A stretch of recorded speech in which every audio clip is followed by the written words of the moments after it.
My name's Lee Joseph. I'm also called Lee Halliday Davis, that's the name I work under. And also known as Deborah Lee Joseph. And I'm a barrister. I'm a criminal defence barrister. I was born in Birmingham, born in West Bromwich, just outside Birmingham. Grew up in a Caribbean family, mother, father, 3 sisters, all girls, no boys. And went to school for the majority of my time in Birmingham. Went to the Caribbean for a short period of time and then came back to Birmingham. Went through school and then moved to London in order to go to drama school. So I did 3 years of drama school and then became an actress for 12 years, doing theatre, television, musicals, you name it, touring, I did it. And then somewhere around 1994, 1995, after I'd been acting for 12 years full time, I began to feel uneasy. Things weren't right and I wasn't quite sure. I wasn't feeling fulfilled, whatever fulfilled is supposed to be. So I looked at different things, different avenues, different ways in which I could actually that would help my situation at that time.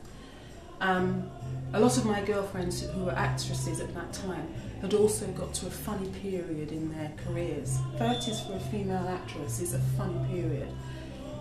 You're no longer young enough to play the young mother on the council estate, and you're not old enough, or you don't look old enough to play the professional or the grandmother. And so there's usually about 5 or 6 years where it's almost like no man's land. I had got to my no man's land. So I decided that what I would do is get a different bow. So I looked around and after a lot of looking and searching, I decided to do a law degree. Completed my law degree, went on to bar school, went on to pupillage, and then qualified and became a barrister.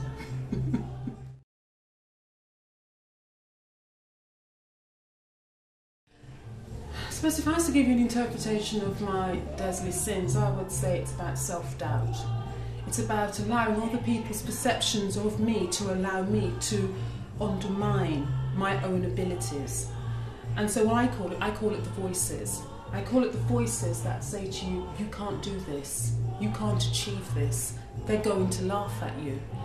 And so the moment you're presented with an opportunity, rather than grasping that opportunity and running with it, what you in fact do is start off from a position of self-doubt. For me, that is my main deadly sin. Another deadly sin that was mentioned is when you don't actually leave sufficient time for your family, to have the work-life balance. Sometimes when you spend so much time on your work, what happens is that everything gets out of sync. And so those for me are the 2 main deadly sins.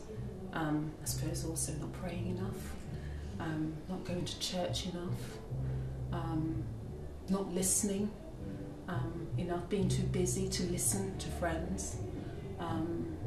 It's about your failures as an individual, but they're failures as an individual that you can in fact turn around and that you can in fact make better.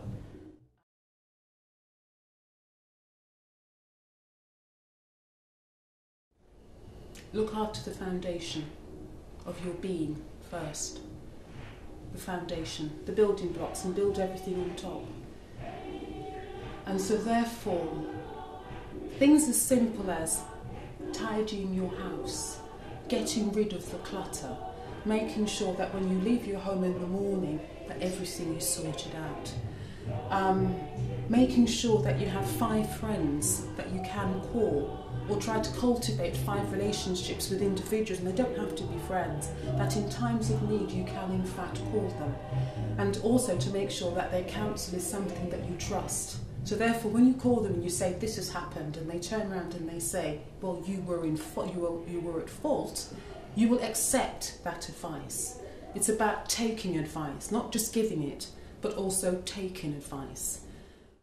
It's about identifying the different areas of your life and paying attention to the different areas of your life without allowing one area of your life to actually get the majority of your attention. Meanwhile, what you in fact do is you don't pay attention to another area of your life. And so therefore, work is important, but so is my relationship, so is my physical health, so is my spiritual life. So all of those things have to be balanced, and it's when one of those are not in fact in balance, when you spend more attention to one rather than the other, you then become unequal, which means the wheel doesn't turn, which means that you're out of harmony, you're not harmonious. And so it's a constant battle. It's not something that you can wake up one morning and you say, today I'm going to achieve harmony. It's a constant battle, and one day you'll go 5% on one and the other you'll go 7% on the other, and it's a constant battle. It's an equilibrium that you're trying to find, and hopefully, eventually, I don't know if you ever find the balance, but what you do is that you make sure that they're not too far out of sync, because life isn't constant, and so therefore the percentages aren't constant. If you have a partner, making sure that your partner feels involved in what you're doing on a day-to-day basis. And most important, learn how to pray.